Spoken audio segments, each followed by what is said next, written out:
Première affirmation, le droit de brevet est acquis du seul fait de la réalisation de l'invention. Vrai ou faux?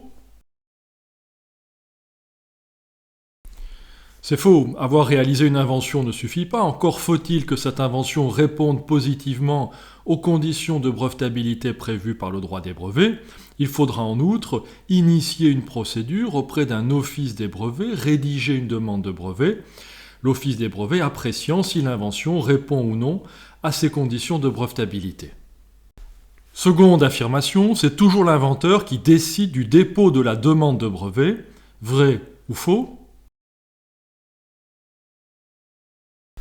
Non, pas toujours, même si en principe c'est l'inventeur qui dispose du droit de déposer une demande de brevet. Ce droit peut, dans certains cas, revenir à un autre que l'inventeur, soit que l'inventeur ait lui-même cédé ce droit, soit que la loi permette, dans le cas des inventions de salariés, à l'employeur de disposer du droit de déposer la demande de brevet. Première affirmation, déposer une demande de brevet offre la possibilité d'obtenir un brevet mondial. Vrai ou faux?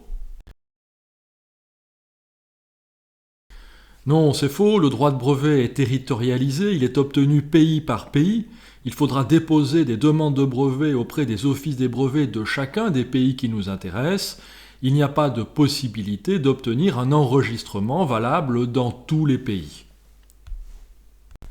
Seconde affirmation, l'Office européen des brevets est habilité à délivrer des brevets valables dans tous les pays européens. Vrai ou faux?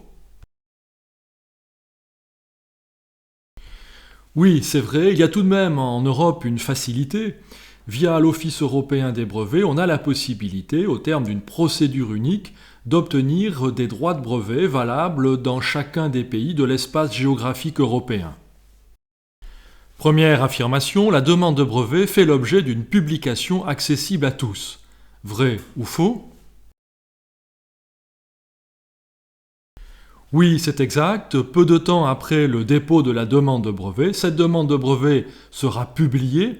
Le contenu de la demande de brevet sera donc disponible pour tous.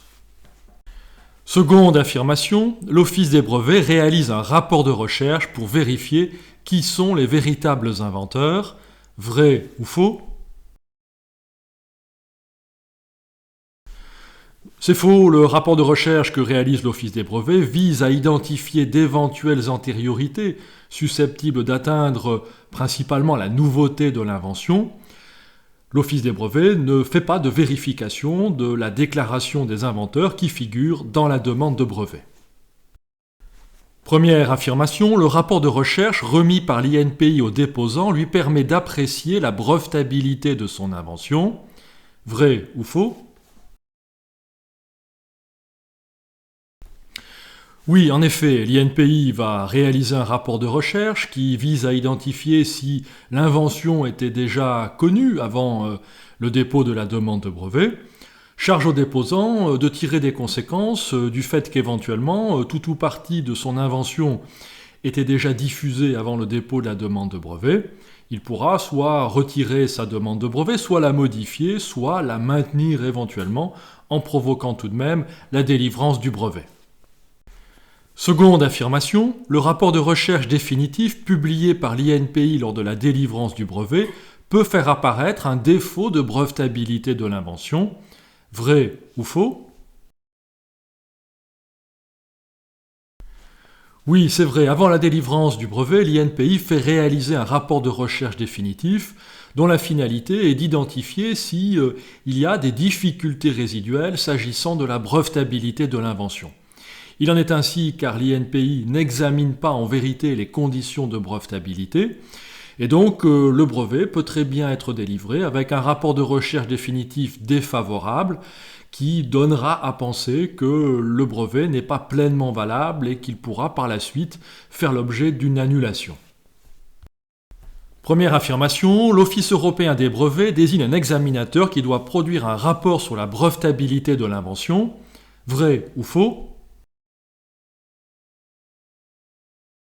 Oui, c'est vrai, l'Office européen des brevets va désigner un examinateur. Celui-ci devra apprécier si l'invention est brevetable ou pas. Ça n'est pas lui toutefois qui va juger de la brevetabilité de l'invention et prononcer la délivrance du brevet, mais c'est la division d'examen de l'Office européen des brevets, sur la base notamment du rapport de cet examinateur. Seconde affirmation, la chambre d'examen de l'Office européen des brevets examine avec soin si toutes les conditions de brevetabilité sont remplies. Vrai ou faux? Oui, en effet, l'Office européen des brevets n'acceptera de délivrer le brevet que si toutes les conditions de brevetabilité sont remplies. À défaut, la demande de brevet sera rejetée. Première affirmation, la procédure d'opposition permet au tiers de demander à l'Office européen des brevets la révocation de la délivrance du brevet. Vrai ou faux?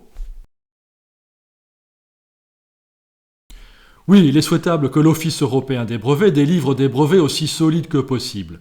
À cette fin a été instituée une procédure d'opposition qui permet aux tiers, et principalement aux concurrents, de contester la délivrance du brevet en fournissant à l'Office européen des brevets des arguments de nature à prouver, à démontrer que l'une des conditions de brevetabilité n'était pas remplie. Si ces éléments sont probants, eh bien, l'Office européen des brevets prononcera la révocation de la délivrance du brevet. Seconde affirmation, passé le délai d'opposition, le brevet devient incontestable. Vrai ou faux? Non, c'est faux. Le brevet ne bénéficie que d'une présomption de validité. Passé le délai d'opposition, sa contestation ne sera plus possible devant l'Office européen des brevets, mais la délivrance du brevet pourra toujours être contestée devant les tribunaux. Première affirmation, le droit de priorité maintient la nouveauté de l'invention pendant 1 an pour le premier déposant et permet l'extension de la protection à l'étranger. Vrai ou faux? Oui, celui qui souhaite étendre la protection de son brevet à l'étranger va déposer des demandes de brevet dans les pays qui l'intéressent. Alors le risque pour lui serait qu'on lui oppose le défaut de nouveauté de son invention du fait de la publication des demandes de brevet qu'il a déjà réalisées.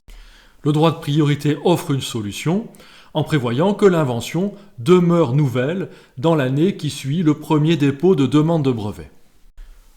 Seconde affirmation, lorsqu'un brevet a été accordé dans un pays, il le sera automatiquement dans les autres pays. Vrai ou faux? C'est faux, bien que les conditions de brevetabilité soient les mêmes dans tous les pays, chaque office des brevets a la liberté d'apprécier à sa manière si ces conditions de brevetabilité sont satisfaites ou pas, et donc il n'est pas impossible que des décisions divergentes soient constatées.